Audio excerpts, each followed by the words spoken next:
สวัสดีครับผู้ชมครับอยู่กับแคนในรายการตามติดชีวิตดาวครับเวลาดีๆ4 ทุ่มอย่างนี้แคนก็จะพาคุณผู้ชมไปตามติดดูเรื่องราวชีวิตของคนในวงการบันเทิงมาฝากกันทางช่อง Action Channel แห่งนี้ครับแขกรับเชิญในรายการของเราวันนี้ครับพิเศษมากๆพิเศษจริงๆครับเชื่อว่าถ้าเกิดคุณผู้ชมได้ดูจะต้องมีทั้งความสนุกความฮาและความสุขอย่างเต็มรูปแบบแน่นอนถ้าอยากรู้ว่าเป็นใคร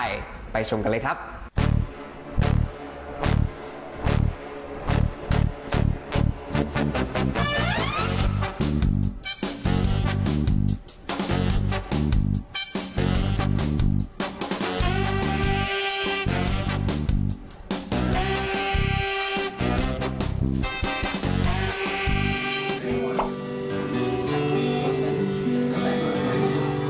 ฮัลโหลครับสวัสดีครับทุกคนครับวันนี้ดิวอรุณพงษ์รับหน้าที่นะครับผมพาทุกคน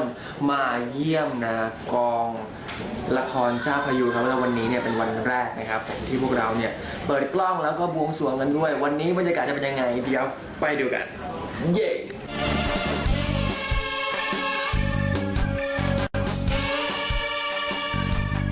ถ่ายสิคำว่ารักของเราต่างกันเห็นไหมนี่แล้วแพนไปนู่น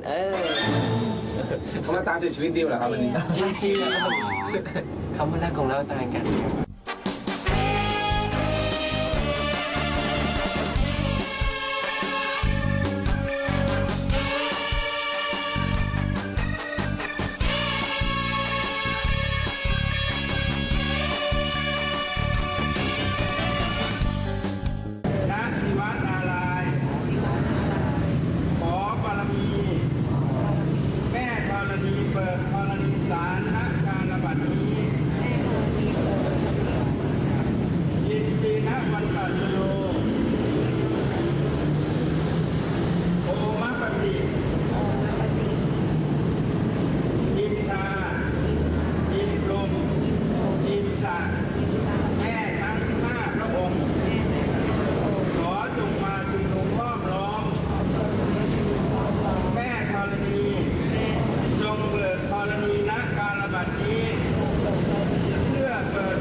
กินทั้งหมดเลยดิอย่าว่าฉันเหรอพี่โนกินอะไรไปบ้างอ่ะกินทุกอย่างเพราะว่าเราถือว่าเป็นข้าวเช้าเลยแล้วกันเอากินครับดิวหยิบอะไรทานบ้างครับไข่ต้มกล้วยก่อนเลยเขาบอกนะเฮ้ยดิวเขาบอกกันอย่างเงี้ยอิ่มเลยข้าวเที่ยงไม่กินแล้วพี่หญิงทานอะไรไปบ้างมะพร้าวลูกหนึ่งไข่ต้มก็มันชีวิตจะได้มันเมื่อกี้กินอะไรไปบ้างกล้วยค่ะไข่แล้วก็แค่นั้นแหละแค่นั้นก็อิ่มแล้วนะแค่นั้นก็ได้บุญแล้วนะ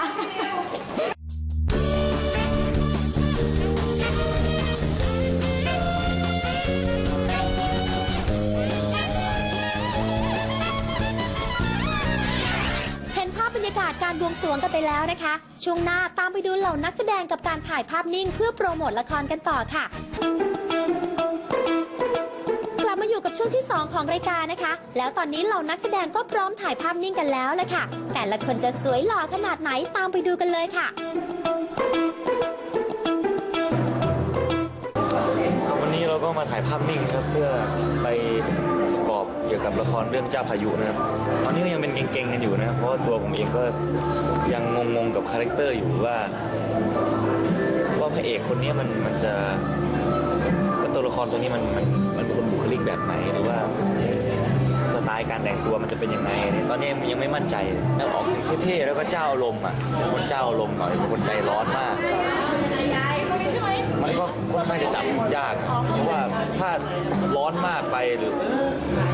ยังงงๆคือถ้าเกิดว่าเราเล่นเป็นคนอารมณ์ร้อนตลอดเวลามันก็เป็นเหมือนกับมันก็ผิดปกติคือตัวนี้มันเป็นคนที่ขึ้นลงเร็วคือปี๊ดป๊าดง่ายอะไรเงี้ยก็ต้องพยายามหาความพอดีให้กับมันก่อนแล้วก็เรื่องของการแต่งกายวันนี้จะเป็นเรื่องของการฟิตติ้งเสื้อผ้าซึ่งผมก็ยังไม่มั่นใจเพราะว่ามันเป็นแบบมันก็ยังเป็นแบบเนคไทเสื้อหนังอะไรเงี้ยมันไม่ค่อยมั่นใจเท่าไหร่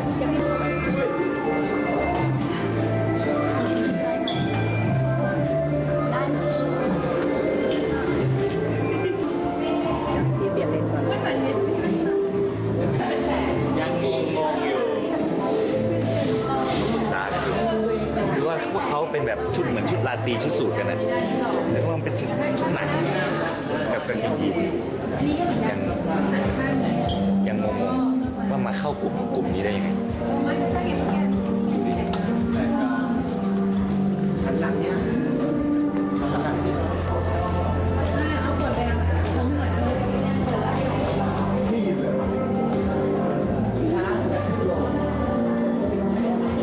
เหมือนไหมเหมือนไหมเหมือนมากเนี่ยดูดิดูแต่งตัวดิ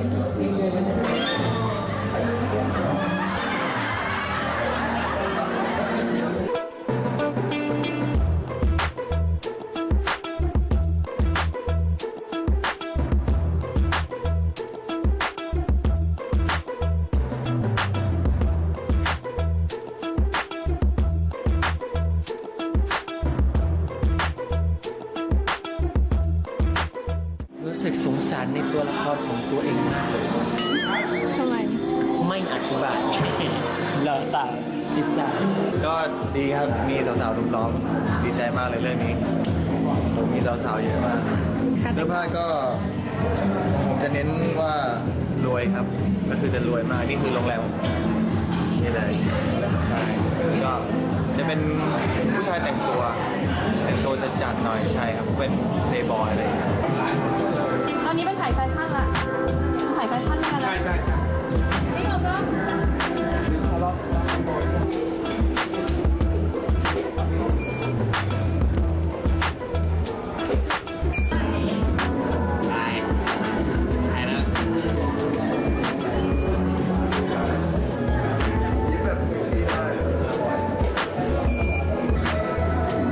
4 3 2 แอคชั่น5 4 3 2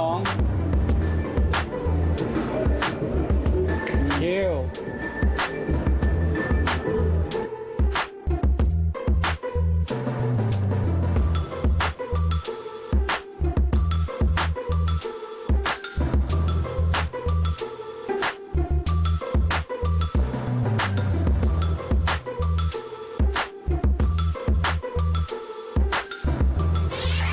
ได้เห็นหนุ่มโตโน่กับมาสสุดเท่กับสามสาวสุดสวยไปแล้วนะคะ ช่วงหน้ายังคงตามไปดูนักแสดงคนอื่นๆ กับบรรยากาศในการถ่ายภาพนิ่งกันต่อค่ะ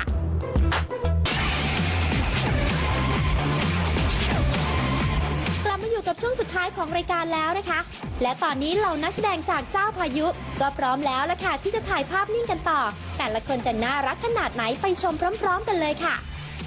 บรรยากาศการถ่ายทำดีมากค่ะ สนุกมาก พูดถึงของกินกันตลอดโดยเฉพาะพี่ยิปพี่ซีรีส์เห็นเค้กตรงนู้นไหมเอ่ย กินแบบ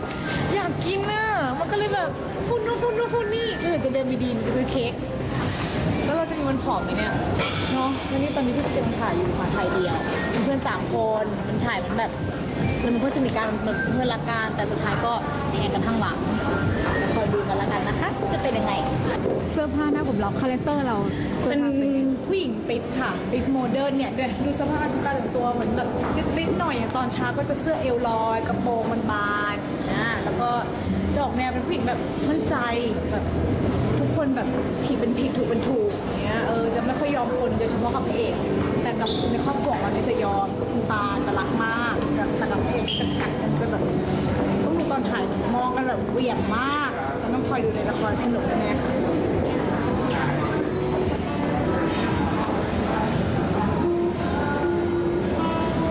เคยเห็นลิงไหมคะฮาร์รี่พรีเซนต์มากนี่คนนี้เห็นไหมเนี่ยแต่เขาเป็นลิงหล่อนะมากด้วย เป็นคนที่ลิงเป็นลิงที่มีเชฟนะเชฟเนี่ยเห็นไหม แหมเธอก็ไม่ได้ เราก็ไม่ได้พูดเราไม่มี เธอก็ไม่ได้น้อยแรกตัวเราหรอก ซีเดียวกัน ไม่คิดว่าจะเจอกันอีกค่ะ ก็เจอกันอีกแล้ว ไม่คิดว่าจะได้ร่วมงานกัน อย่าเรียกว่าไม่คิดเรียกว่าไม่อยาก ไม่อยาก แต่ก็เจอ แล้วก็ต้องมีอะไรที่ว่ากันตลอดด่ากันตลอด แล้ววุ่นวายตลอด มาตลอดจริงมาจากบ้านเขาบอกว่าให้เป็นคนต้องอย่างเงี้ยก็พอเข้าฉากก็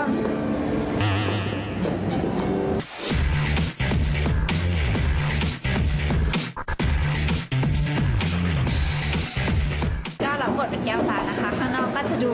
ใสซื่อบริสุทธิ์แต่ข้างในก็จะมีความอิจฉาทะเยอทะยานอยากได้ค่ะแล้วก็วันนี้เรามาถ่ายเป็นเหมือนแฟชั่นเซตอะค่ะก็มาถ่ายเหมือนถ่ายแมกกาซีนสนุกมากค่ะได้ถ่ายแฟชั่นหลายๆแบบก็ต้องปรับตัวต้องคอยแบบระวังวางขายังไงวางแขนยังไงสนุกมากค่ะก็เสื้อผ้าก็จะเป็นแนวหวานๆเรียบร้อยก็จะดูเป็นแบบดูแบบหนูเรียบร้อยนะคะแต่ว่าข้างในก็ต้องคอยดูว่าเป็นยังไงกัน พวกเราก็จะเป็นเพื่อนสนิท3 คนก็จะมีพี่ยิปซีรับบทเป็นปิ่นมณีแล้วก็มีลิลลี่ฟ้าใสรับบทเป็นฟ้าใสแล้วก็ซีรับบทเป็นแก้วตาค่ะก็เราก็จะสนิทกันมา3 คนแต่ว่าเหมือนกับพี่ยิปซีเขาจะร้ายในทางแบบออกมาค่ะแต่ว่าเราเป็นคนร้ายแบบเก็บลึกเก็บความรู้สึกทุกอย่างดูเหมือนคนดีเรียบร้อยแต่ข้างในนี่โอ้โหความรู้สึกซ้อนแล้วซ้อนอีกความทะเยอทะยานมีอยู่เยอะมากค่ะ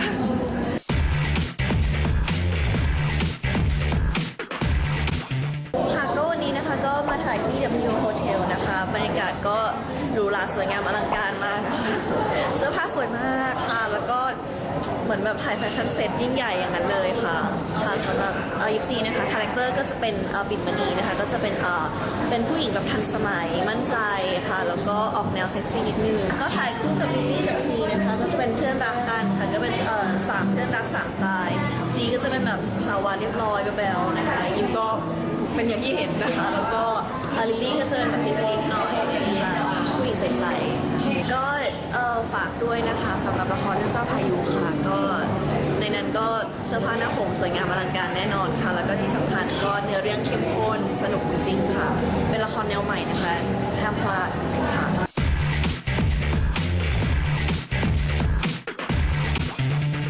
ฉูดฉาดนะไม่ใช้คำนี้ว่าฉูดฉาดแล้วก็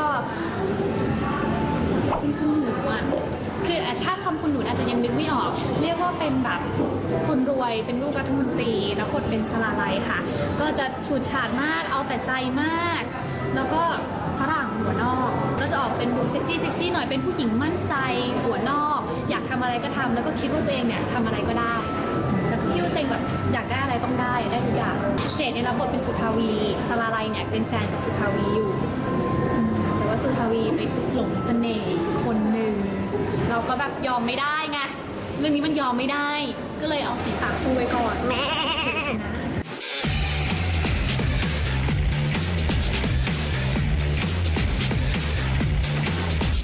พูดถึงคาแรคเตอร์ของพี่เจี๊ยบนะคะในละครเจ้าพายุพี่เจี๊ยบรับบทเป็นคุณอรไทยนะคะต้องบอกว่าเป็นแบบเป็นคนที่ powerful มากๆแล้วก็เป็นเจ้าของทุกอย่างที่เนี่ยไม่ว่าจะเป็นอาณาจักรของโรงแรมอสังหาริมทรัพย์ทุกอย่างเพราะฉะนั้นเนี่ยเราจะ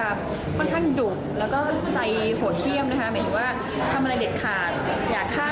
อยากเผาอยากทำอะไรก็ทำเพราะว่าเรามีลูกน้องเยอะแล้วเราต้องเฉียบขาดก็แบบจะแบบทุกอย่างต้องเดี๋ยวนี้ทุกอย่างทำตามใจเราอย่างเงี้ยค่ะไม่ค่อยจะเป็นคนอ่อนหวานไม่พูดกับใครดีๆพูดถึงเสื้อผ้าวันนี้นิดนึงเสื้อผ้าวันนี้ก็พี่เจมีส่วนในการที่จะช่วยในการดูแลเสื้อผ้าของเรื่องเจ้าพายุด้วยนะคะก็พอดีมาเป็นผู้จัดเรื่องแรกด้วยก็ต้องบอกว่าก็เอาของตัวเองส่วนตัวมาเยอะเหมือนกันค่ะแล้วก็ไปขอยืมหลายๆคนหลายๆแบรนด์นะคะก็ต้องขอบคุณทุกคนด้วยค่ะ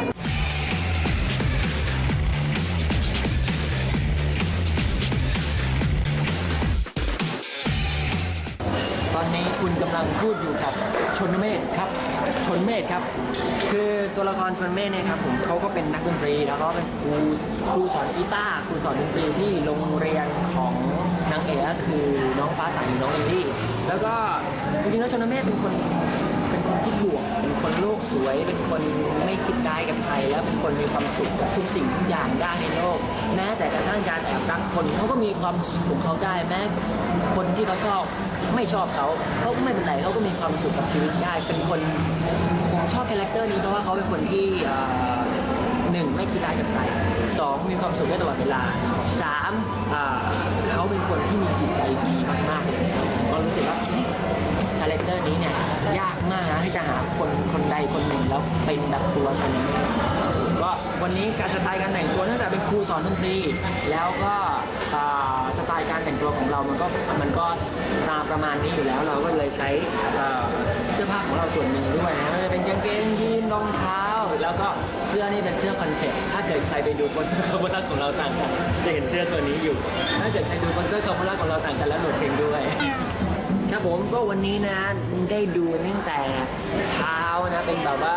พิธีบวงสรวงเปิดกล้องละครเรื่องเจ้าพายุนะครับผมแล้วก็ตามติดกันมาดูการถ่ายแฟชั่นเซ็ตในละครเรื่องเจ้าพายุเห็นตัวละครแต่ละตัวคาแรคเตอร์หลากหลายนะครับผมยังไงก็อย่าลืมนะถ้าเกิดอยากจะชมละครเรื่องเจ้าพายุเนี่ยนะครับผมอดใจรออีกไม่นานเกินรอแน่นอนเพราะว่านักแสดงทุกคนทีมงานทุกคนตั้งใจมากๆจริงๆครับผมแล้วเจอกันในละครครับ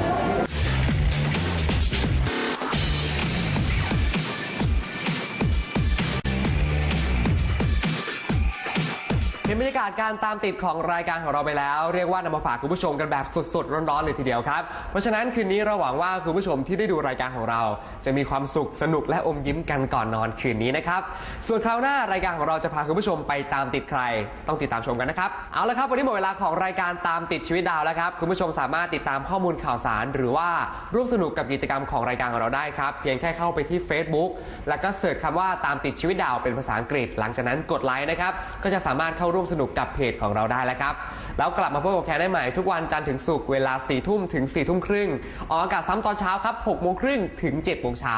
วันนี้หมดเวลาแล้วครับลาไปก่อนสวัสดีครับ